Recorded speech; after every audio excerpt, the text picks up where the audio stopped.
अभिजित किसन उर्फ रेवण बंडगर हा मागील अनेक वर्षांपासून अवैध आर्थिक फायदा मिळवण्यासाठी क्रांतीनगर, अमराई, वाय चौक, हब्बू वस्ती, जुना देगाव नाका, न्यू लक्ष्मी चाळ, पावन गणपती, बल्लार चाळ, दमानी नगर, शेटे वस्ती, देशमुख पाटील वस्ती, मर्याई चौक या परिसरात व्यापारी व सामान्य नागरिक यांना दहशत व भीती घालून गंभीर स्वरूपाचे गुन्हे करीत आलाय।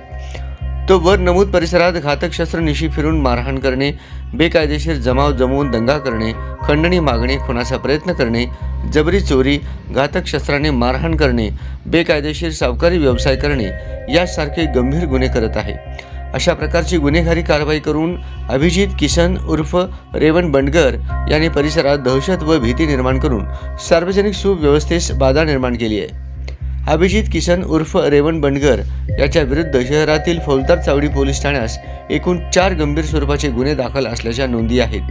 त्यास त्याच्या गुन्हेगारी कारवाईपासून परावृत्त करण्यासाठी सन 2016 मध्ये क्रमांक 107 अधिनियमनुसार प्रतिबंधक कारवाई करण्यात आली होती। त्यानंतरही अभिजित किसन उर्फ रेवण बंडगर याच्या वर्तनात कोणताच बदल झाला नाही आणि त्याने सार्वजनिक सुव्यवस्थेस बाधा होईल असे गुन्हेगारी कृत्य चालू ठेवली।